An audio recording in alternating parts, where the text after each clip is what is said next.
Little Hands, Big Attitude, Book 4, What is Love?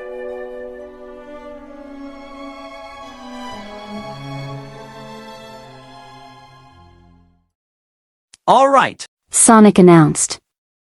Next up to bat is the newest member to the team, the psychic powerhouse, the Mental Master. Sonic, I don't know about this. Silver's hands gripped the bat, his eyes shifting around the field that was presently empty of spectators. It was already mid-morning, a light dusting of ice still covering the ground that Miss Allison had called frost.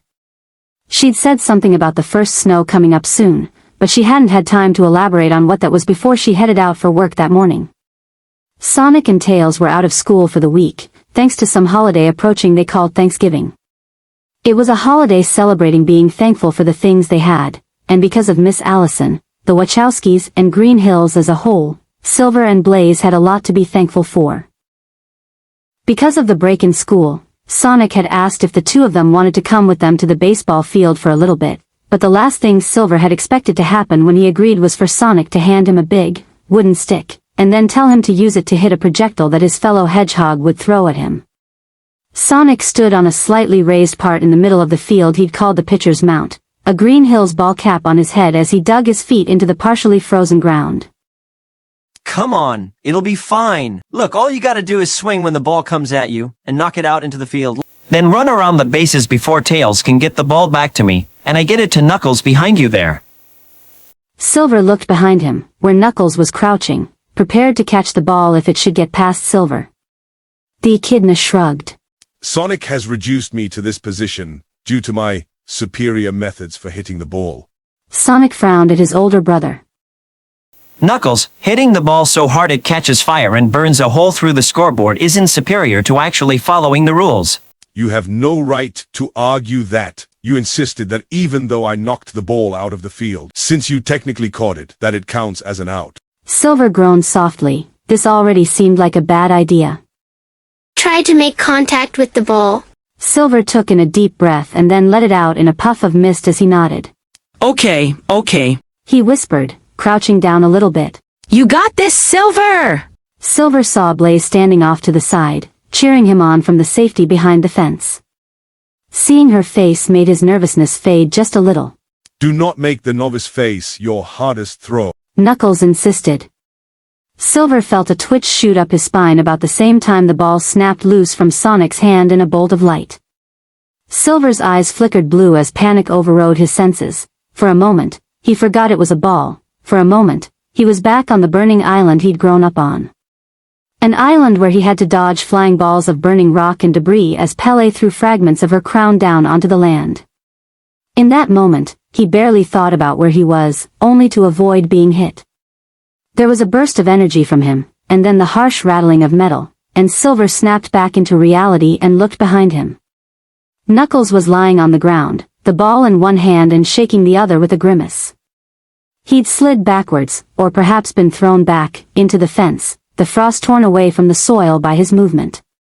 Had he done that? Knuckles? Blaze jumped over the fence and was hurrying towards him. Are you alright?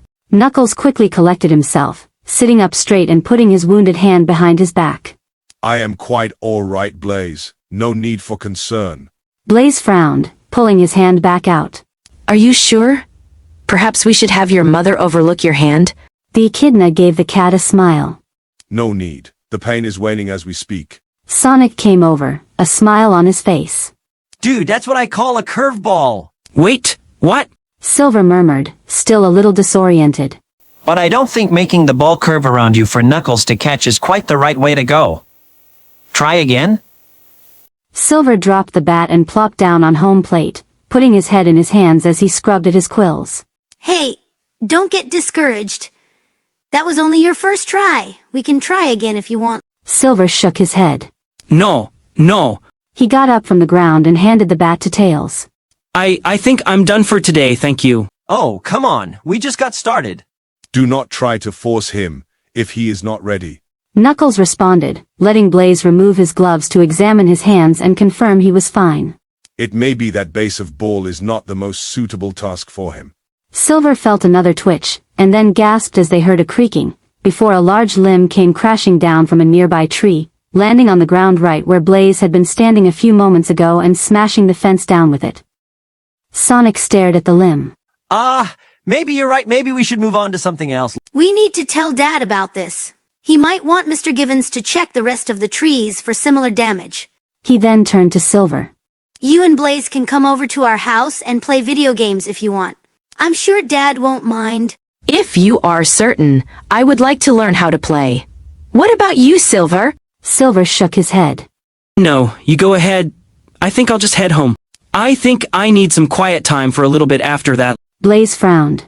Are you alright? Don't worry about me, Blaze. I'll be fine.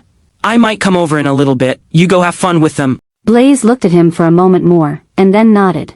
Okay. If you don't feel well, be sure to tell Miss Allison. I will, Blaze. Silver walked casually down the street until the others were out of sight, and then ran the rest of the way back to Miss Allison's house. The others hadn't seen it, they hadn't felt it, but that tree branch hadn't just fallen out of nowhere. It had something to do with these twitches and his powers going out of control. He had little doubts that the branch falling had been his fault, and probably caused by his anxiety over losing control over his powers in the first place. He needed some peace and quiet, he needed to get himself back under wraps. Thick clouds were forming over town, bringing with it an icy wind that whipped up under Silver's coat and chilled him to the bone, sending shivers through his limbs as he fumbled with the keyholder they used to hide the spare key to the back door. He'd decided he didn't like the cold a long time ago, and he wasn't exactly used to it. After his recent flu infection, the last thing Silver wanted was to get too cold and sick again. He finally got the key and went to the door, unlocking it before returning the key to its hiding place and entering the much warmer interior of the house. He locked the door behind him, removed his boots, and left them by the back door before moving into the kitchen to find something to eat. A quick search of the pantry found cups of applesauce, and he grabbed one and a spoon from the drawer before plopping down on the kitchen floor, shoving big spoonfuls of the pulverized fruit into his mouth. Get a grip, Silver. He whispered to himself between bites. Just calm down. Everything's fine. You're fine. Blaze is fine, and hanging out with Sonic and Tails and Knuckles. Another twitch, and he saw the light flicker overhead, and he groaned. Why was this happening? What was causing him to have these sudden spasms that were making his powers go haywire? He set the empty applesauce cup off to the side, and tried to think over the past hour or so. He'd been nervous about playing baseball with them, and then past experiences with flying projectiles got the best of him. But the branch. Was it really just because he was still jittery from before? His ears folded back against his head as he thought about Blaze rushing to Knuckles' aid after Silver had hit him with the rogue ball, the echidna insisting he was fine and Blaze not being convinced. His eyes opened as he heard something thump and then a low rumbling, and he looked up as a glass cup from breakfast earlier in the morning rolled off the table. Silver gasped and tried to catch it with his powers, but then yelped as it shattered in mid-air, sending shards scattering across the floor as he dropped them in his shock. Silver pulled his hands back against his chest, looking to see whether or not he'd cut his hands. There appeared to be no shards on him, but he carefully got up and went to the clean closet, as Miss Allison called it. Inside was a jumbled mess of brooms, mops, buckets and anything else needed to clean up a mess. Silver grabbed a broom and dustpan, returning to the mess and quickly cleaning up the shards he could find reflecting on the floor before throwing them away in the trash can. Had he knocked it over? Had he been the reason it fell and shattered? The rest of the morning told him it was a high probability. He groaned, and then once he was certain he'd properly gotten all of the glass cleaned up, he hurried into his bedroom and climbed under the covers. He needed to calm down, he needed to keep his powers inactive, and right now, it looked like the only way to do that would be to sleep. He pulled the blanket over his head, his ears flattened against his head as he tried desperately to quiet his mind and still his frenzied powers. He had to sleep, he had to if this was going to stop. Why is this happening? Why am I so? As he slumped into sleep in the dark, quiet room, the last word finally entered his head. Angry. Tom had called Maddie at the clinic when the kids had returned, telling her that Blaze was over at their house and Silver had gone back to her house, but may be coming over later. By the time Allison got off work that afternoon, she hadn't gotten any texts saying that Blaze had gone home or that Silver had joined the other kids, so when she pulled up to the front door to pick the cat up from her playdate, she wasn't too surprised when it was just Blaze that came out with Tom escorting her. Hey, pretty girl. Did you have fun today? She greeted as Blaze opened the back door and climbed in. I did. Sonic introduced me to the concept of video games today. I am not quite sure if it is something I will ever be proficient at, but I enjoyed myself, at least. Can't ask for much more than that. Blaze nodded, her smile fading a bit as she pulled the seatbelt over her lap. I am concerned, however. Silver said that he might come by as well earlier this morning, but then he never did. I hope he is not ill again. Did he contact you? No, not today. Allison waved to Tom as they pulled out, and he waved back. I'm sure he's fine, Blaze. Sometimes being in a nice, quiet house for a day is just as good as being with friends for the afternoon. Now, what kinds of games did Sonic show you this afternoon? The rest of the drive was filled with Blaze's descriptions of the game they played. They'd started out immersing the cat in video game technique with a game that Sonic had deemed to be simple and Tails' favorite, Lego Batman. The teamwork and easy puzzles provided Blaze with a good way to get used to the controls, though she still found herself looking down at the buttons on the controller frequently when she couldn't remember where a specific one was. They'd blown through most of the story mode that afternoon, with the three boys taking turns playing alongside her, with each other, and tending to Obsidian, who Sonic had given a controller without batteries. The toddler seemed to think he was actually participating, hitting the buttons and getting excited by the bright colors and exploding Lego people, but it was growing increasingly harder to tell if Obsidian knew whether he'd been duped or not. Allison loved listening to the little cat talk about the game, trying to remember the characters' names and ironically having the hardest time remembering Catwoman's name. She pulled up into the drive and then the garage, and they entered the house, finding it very quiet. Silver? You here, kiddo? She walked into the kitchen as she saw an applesauce cup still sitting on the floor with a spoon beside it. Thought I taught the kid better than that. She reached under and pulled it out, examining a large piece of glass. How long has that been under there? She got up and walked over to the trash can, opening it to find other pieces of glass also in the can. What is it, Miss Allison? It looks like Silver broke a glass while we were gone. Cleaned it up though. Blaze frowned. I wonder what happened. She went to their bedroom door and peered in, Allison leaning over her. A familiar lump under the blanket told them that Silver was in bed, his lack of movement suggesting he was asleep. Allison closed the door again. Let's not bother him about it right now. What if he has been asleep all day? He may be ill again. If he's feeling under the weather again, then I'm sure he'll let us know. Allison bent down to the cat's level. Why don't you pull the clean towels out of the dryer and fold them and I'll get dinner going? We'll check on Silver once it's done. Allison was jolted out of sleep by something brushing her arm. After finishing dinner, Allison had checked in on Silver, who was awake now, but insisted that he wasn't hungry and just wanted to be left alone for a little bit.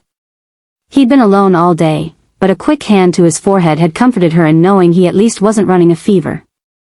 He seemed more upset by something than anything else, but the hedgehog's guardian knew that if he had a problem, he could come to her when he was ready to talk about it.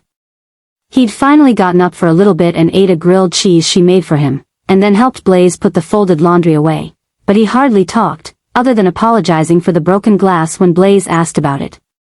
Apparently he'd knocked it off of the table and then wasn't able to catch it in time. Accidents happen. Good job cleaning it up though. Allison had praised, the hedgehog had only shrugged. Yup, something was definitely going on, but what? They'd all gone to bed early, and Allison had been in a deep sleep when something ran over her arm in the darkness.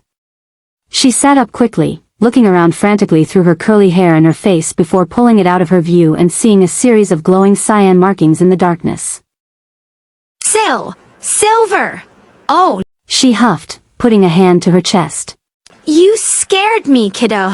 I'm sorry, Miss Allison. Silver apologized, pulling his hands up to his chin and illuminating his face a little. You said if we needed something then I'll go. I shouldn't have woken you. Allison reached over and turned her nightstand lamp on, wincing at the sudden brightness before her eyes adjusted and she looked back at the hedgehog standing awkwardly at the foot of her bed. It's okay. I told you that if you needed something to come to me, even in the middle of the night. She checked the clock, 2:15 a.m., and then patted the blanket. Come here. Silver came around to the other side of the bed and climbed up onto it, settling on the other side with his knees up at his chest. His ears folded back against his head, arms wrapped around his legs. What's the matter? He shrugged. I don't know how to explain it. He was quiet for a moment more, and then he closed his eyes. I think there's something wrong with me. How so? I don't know. Allison sat up a little bit more. Well then, that is a problem. Something's wrong, but you don't know what it is. Let's start at the beginning then. Is it like you're sick? Do you feel bad in here? She gently put a hand on his side, and Silver shook his head. Okay. How about here? She moved up his side to his chest, where his heart would be, and he shook his head, and then he pointed to his head. Your head? Does it hurt? No. I just... His expression shifted around, as if something were trying to come out but he wasn't sure if he could let it out. Silver? Silver groaned and rolled his eyes, unfolding to flop forward onto the quilt. His voice was muffled in the fabric as his face was shoved into it. Come again, honey.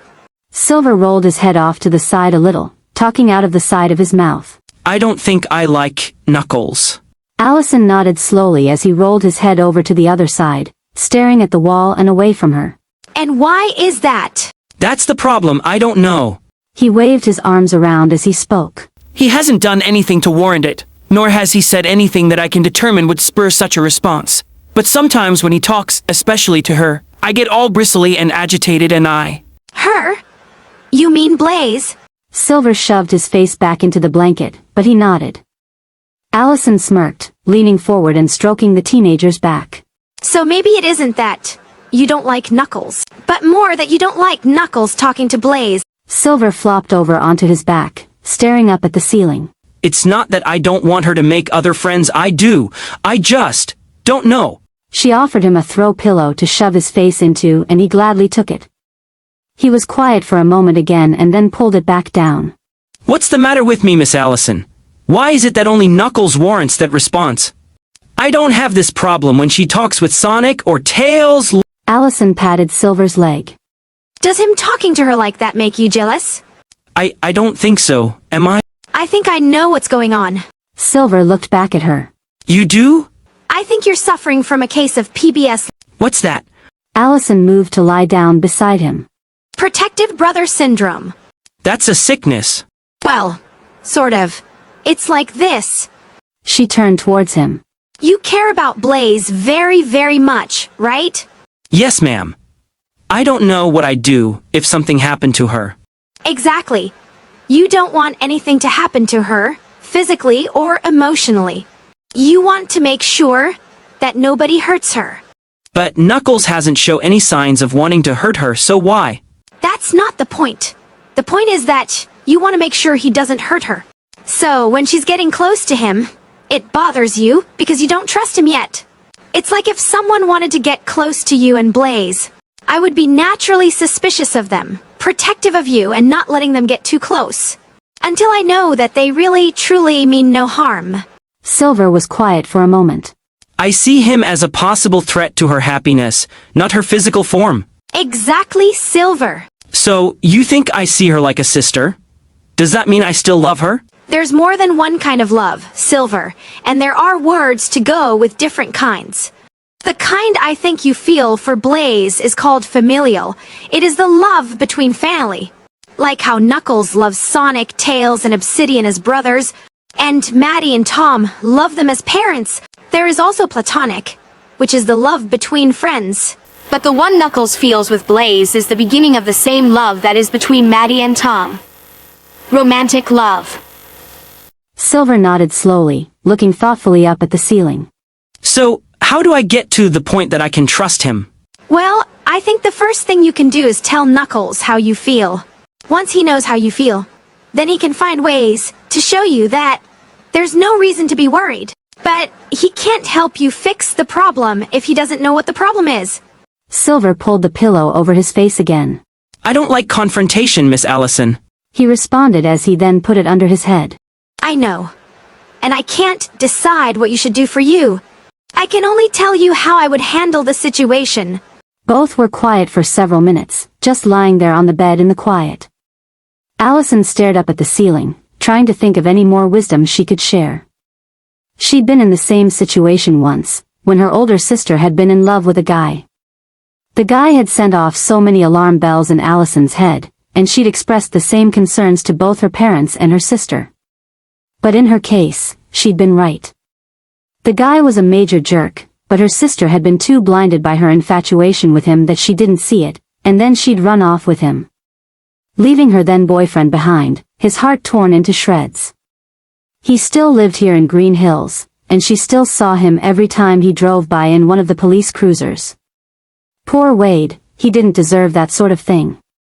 There were no alarm bells in her head about Knuckles. She'd known the echidna longer than Silver, not by much, but still longer, and he seemed like a good kid. He tried to be kind, tried to be honorable and noble to everyone he engaged with. He didn't seem like the kind of person who would hurt Blaze knowingly, but she could understand where Silver was coming from. She turned to face the hedgehog, hearing him give a light snore. He'd fallen asleep.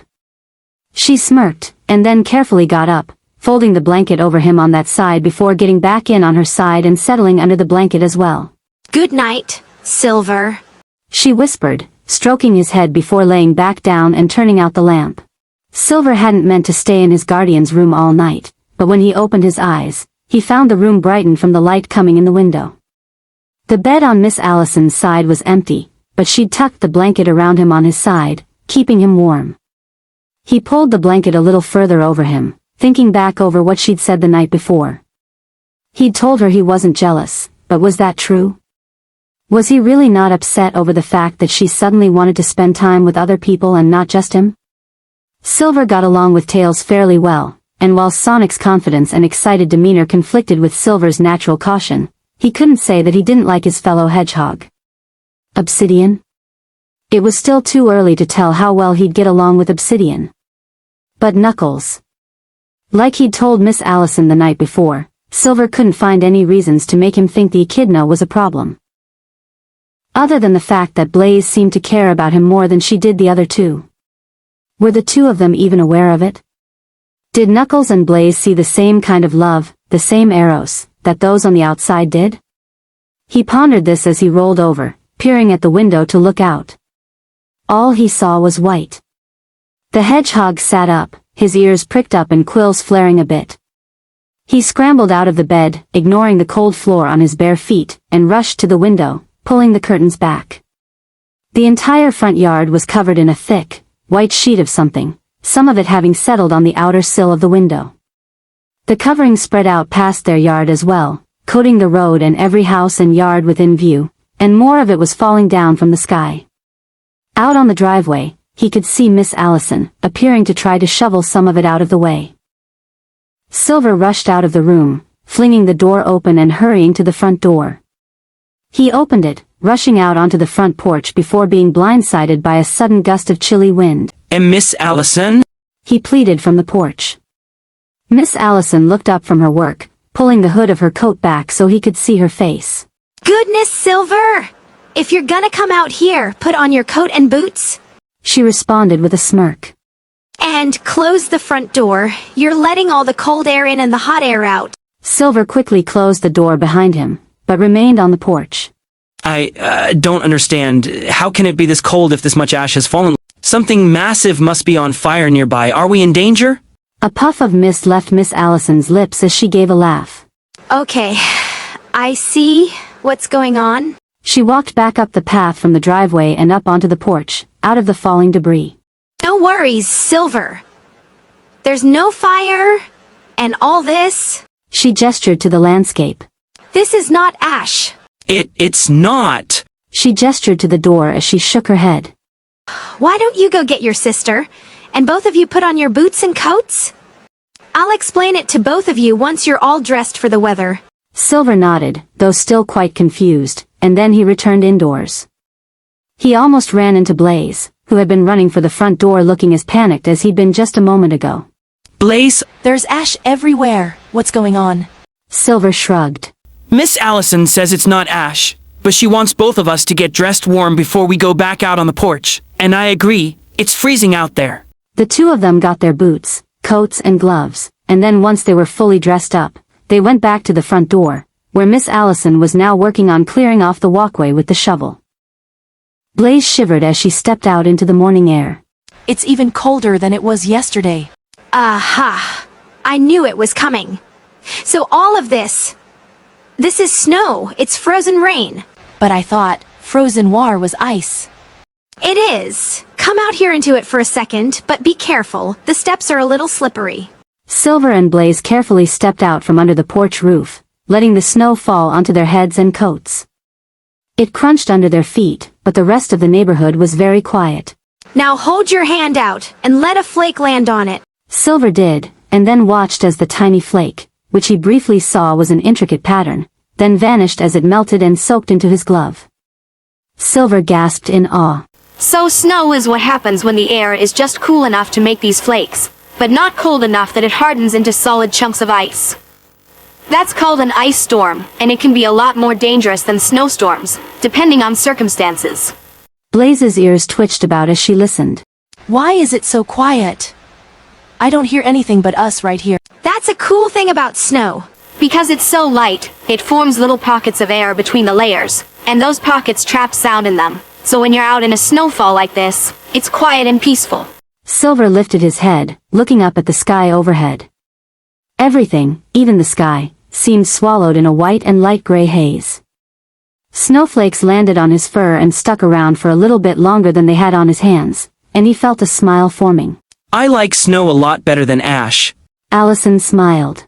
Yeah, I would imagine so. You could probably be really good at playing hide-and-seek in the snow, Silver. She then looked back towards the garage. Hey, you two want to help me get the driveway shoveled a bit more? I've got 2 more in the garage. Once we get to the road, we can go inside, and I'll make hot pancakes with apple cider. How's that sound?